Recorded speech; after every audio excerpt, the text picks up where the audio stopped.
नमस्कार दोस्तों। आज मैं आपके साथ कैंसर का एक नया ट्रीटमेंट आपके साथ शेयर करना चाहता हूं और आप ये वीडियो उनके साथ ज़रूर शेयर करें जो इस समय कैंसर से पीड़ित हैं और उससे निजात पाने में अपनी भरसक प्रयत्न कर रहे हैं।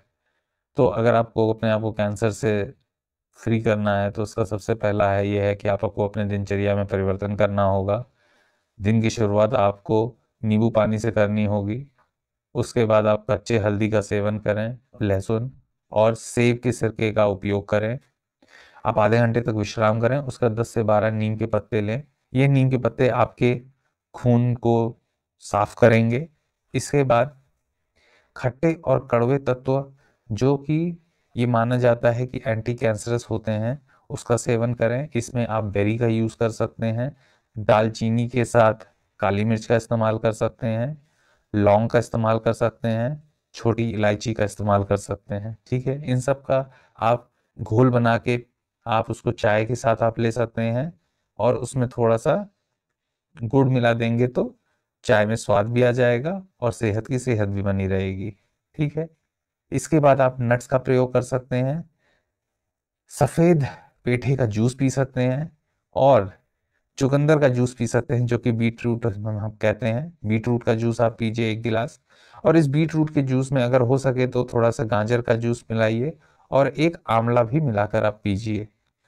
जब आपका दिन ढलने को हो उसके बाद आप ये पूरी कोशिश कीजिए कि शाम के वक्त 6 साढ़े 6 बजे के बाद आप ना कोई चावल का दाना लेंगे, ना गेहूं का कोई दाना लेंगे, और अगर लेना है तो आपको सिर्फ कीनुआ लेंगे। ठीक है, और कीनुआ के साथ अगर आपको अवश्य ज़रूरत पड़ेगी पानी की, अगर लेना है तो आपको सिर्फ कीनुआ लेंगे। ठीक है, और कीनुआ के साथ अगर आपको अवश्य ज़रूरत पड़ेगी पानी की, जो कि आपके बॉडी का पीएच 7 रखती है। ठीक है, आपको लगता है कि आपका कैंसर इससे सही हो सकता है? अगर आपको अभी भी लगता है हाँ, तो ये वीडियो आप ही के लिए है। सबसे पहली चीज़ तो ये कि कैंसर का जो दवा हम जो यूज़ करते हैं अंग्रेजी दवा में, वो बनती कहाँ से है? क्योंकि ज़्यादातर लोगों का जो ध्यान है वो इस पर रहता है कि हम नेचुरोपैथी से कैंसर का इलाज करें। तो अंग्रेजी दवा वाले कहाँ से वो अपनी दवा ला रहे हैं? आखिर में वो दवा नेचर से ही ला रहे हैं। उनमें उन्होंने पाया कि कुछ खास तत्व हैं जो आपके कैंसर के खिलाफ कार्य करते हैं, तो उन्होंने उस तत्व को अलग किया। उसको अलग करते गए, फिर रिसर्च के साथ उसमें और बारीकियाँ लाते गए और अंत में हमको ऐसे-ऐसे चीज़ें मिली जिसको हम खाने भर से हम अपने अंदर के कैंसर को मार सकते हैं। तो जो आज हम अंग्रेजी मेडिसिन देख रहे हैं वो कहीं न कहीं हमारे नेचर से ही पाई गई हैं। बस अंतर ये है अंतर ये है कि वो बहुत rigorous process of research undergo करती हैं। रिगरस प्रोसेस ऑफ रिसर्च के बाद उसको बहुत ही कठिन जो ड्रग के क्लिनिकल ट्रायल्स हैं उनके थ्रू जाना होता है। उसके बाद तभी वो मार्केट में आती हैं और तभी वो आप तक पहुँचती हैं। ये सब करने में अमूमन 10 से 15 साल लगते हैं, लेकिन इससे ये फ़ायदा होता है कि अगर कोई हम ड्रग ले रहे हैं उससे कोई अगर फ़ायदा नहीं हो रहा है तो नुकसान ना हो। सबसे बड़ी ज़रूरी चीज़ ये है कि हम ठीक है, हम कैंसर से तो मर रहे हैं, लेकिन ऐसा ना हो कि हम ऐसी कोई दवा ले लें कि हम उस दवा से ही मरना चालू हो जाएँ, कैंसर से बाद में मरें। तो ये पूरा एक सिस्टम डिज़ाइन किया गया है और ये सिस्टम आप ही के फ़ायदे के लिए डिज़ाइन किया गया है। तो फिर नेचुरोपैथी लेने में क्या हर्ज़ है? नेचुरोपैथी से तो कोई नुकसान हो नहीं रहा, तो उसको लेने में क्या हर्ज़ है? ऐसा नहीं है कि उसमें कोई हर्ज़ नहीं है। अगर आप एक पर्टिकुलर कैंसर के लिए जाएँगे तो उसका एक पर्टिकुलर डाइट प्लान होता है, ठीक है? आप ये एक ही चीज़ आप हर कैंसर में अप्लाई नहीं कर सकते। अगर आप हर कैंसर में अप्लाई करेंगे, इसमें आपको प्रतिकूल रिज़ल्ट मिल सकते हैं, जो कि आपको लिए हितकर नहीं होंगे, ठीक है? दूसरी बात, अगर जब हम इस बात को समाज में फैलाते हैं कि ये नेचुरोपैथी से इसका इलाज संभव है, तो कहीं न कहीं हम ये भ्रांतियाँ फैला रहे हैं कि आप नेचुरोपैथी लीजिए, आप सही हो जाएँगे, और अगर आप अंग्रेजी मेडिसिन पर ही डिपेंडेंट हैं, तो आप सही नहीं होंगे। जो कि मुझे लगता है पूरी तरीके से सही सेंटेंस नहीं होगा, ठीक है? हमें ये बात समझने की ज़रूरत है कि नेचुरोपैथी का हमारे कैंसर पे प्रभाव क्या पड़ता है। एक 2 चीज़ें होती हैं क्या? एक होता है कैंसर पे प्रभाव पड़ना और दूसरा होता है कैंसर को जड़ से उखाड़ के फेंक देना। ठीक है। अगर हम माना जाए नेचुरोपैथी, अगर आप लोगों की एक बात मान भी ली जाए, काफ़ी लोग जो कहते हैं कि नेचुरोपैथी से हम क्योर कर सकते हैं, नेचुरोपैथी से लाइफ बेटर कर सकते हैं हम। एक बार हम वो कहने को बात मान भी लें कि नेचुरोपैथी से हम लाइफ को बेटर कर देंगे, ठीक है।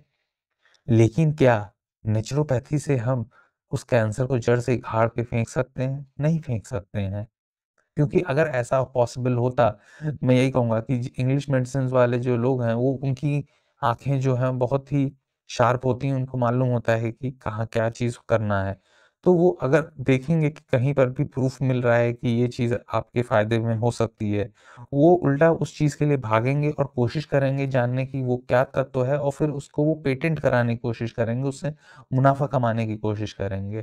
तो ये कहना कि नेचुरोपैथी से अगर आपका कोई इलाज हो रहा है, जड़ से कोई चीज़ इलाज को ख़त्म कर कर देगा, और वो चीज़ की नज़र किसी फ़ार्मा कंपनी पे नहीं पड़ी है, तो ये कहना थोड़ा गलत होगा। अगर आप एक फ़ार्मा कंपनी के फ़ायदे की भी नज़र से देखें, उसमें भी अंत में आप ही का फ़ायदा है।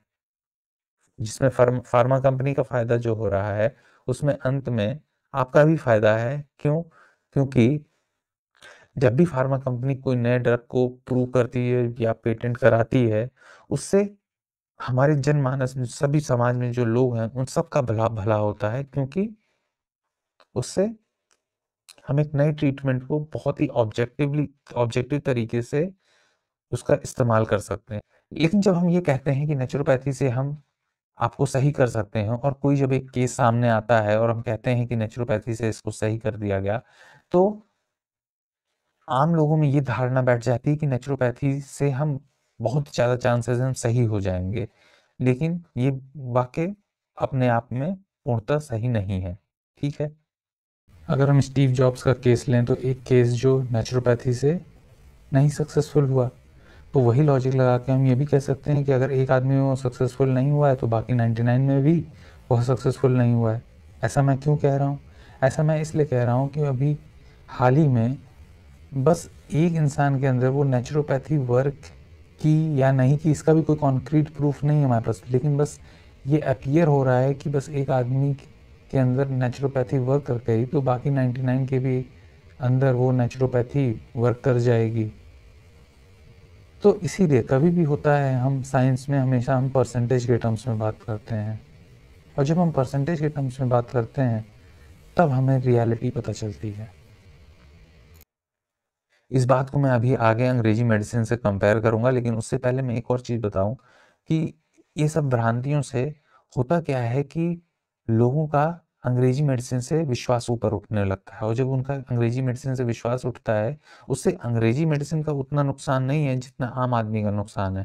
क्योंकि जो आम आदमी उस अंग्रेजी मेडिसिन का सेवन करके अपने आप को ठीक कर सकता था, वो अब ऐसी मेडिसिन के पीछे भाग रहा है जहाँ पर वो अपने आप, जो प्रूवन नहीं है, जो एक्सेप्टेड नहीं है, ठीक है?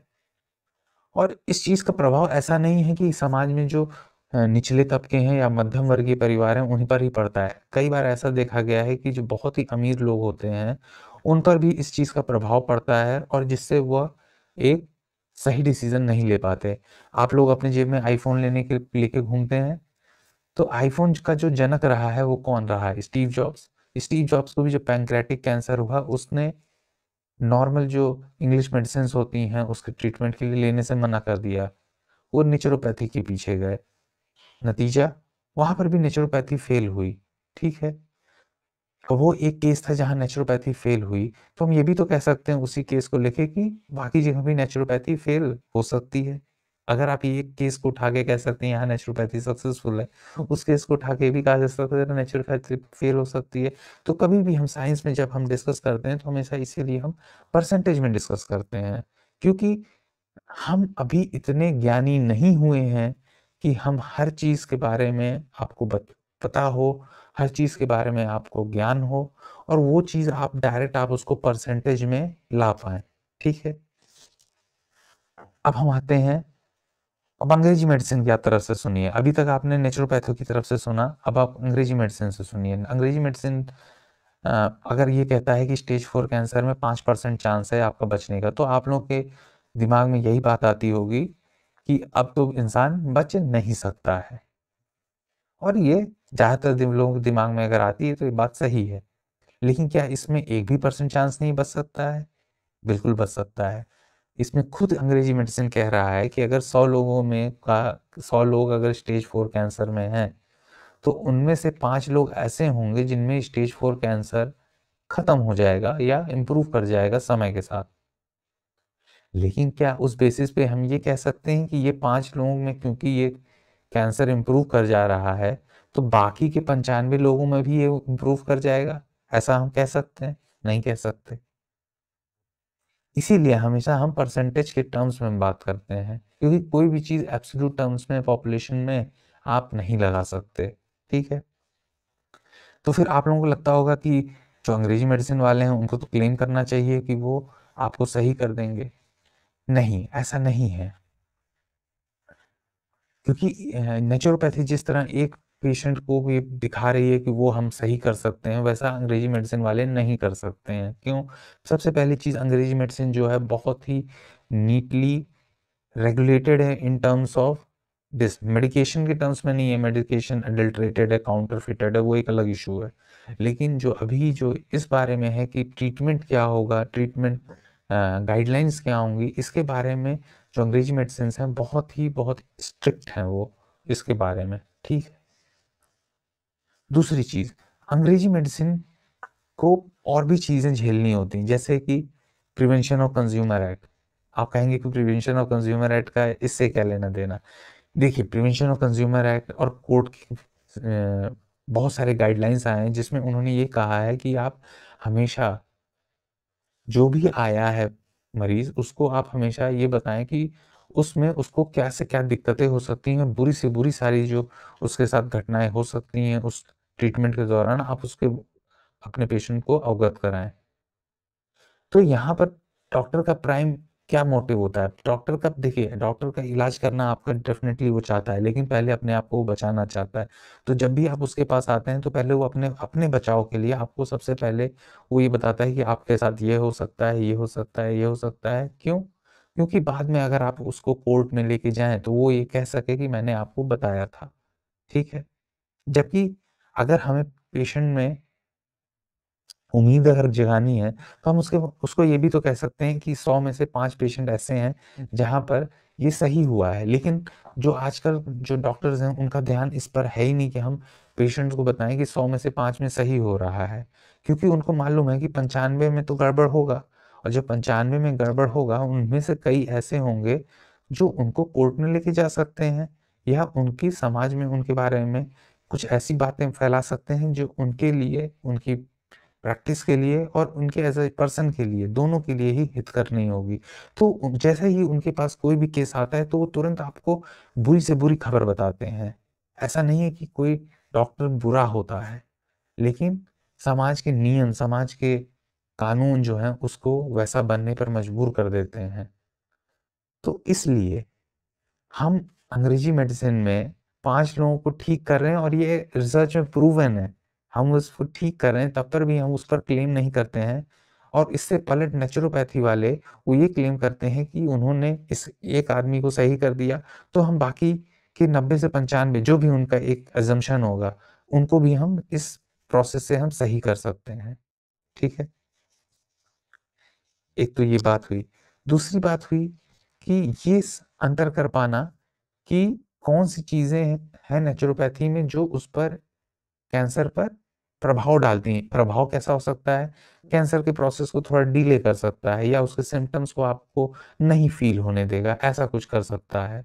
लेकिन क्या वो नेचुरोपैथी आपके जो कैंसर है उसको जड़ से उखाड़ के फेंक पा रहा है? जब तक वो जड़ से उखाड़ के नहीं फेंक पा रहा है, तब तक उस नेचुरोपैथी का सर्वाइवल पर कोई बेनिफिट नहीं है। और अगर किसी मेडिसिन का आप इतना सब कुछ उसमें एफर्ट डाल रहे हैं, उसको सर्वाइवल में आपको बेनिफिट नहीं मिल रहा है, तो फिर आपको एज एन ओवरऑल क्या उस सिस्टम को अडॉप्ट करना चाहिए, इस सवाल पर मैं आपको छोड़ता हूँ।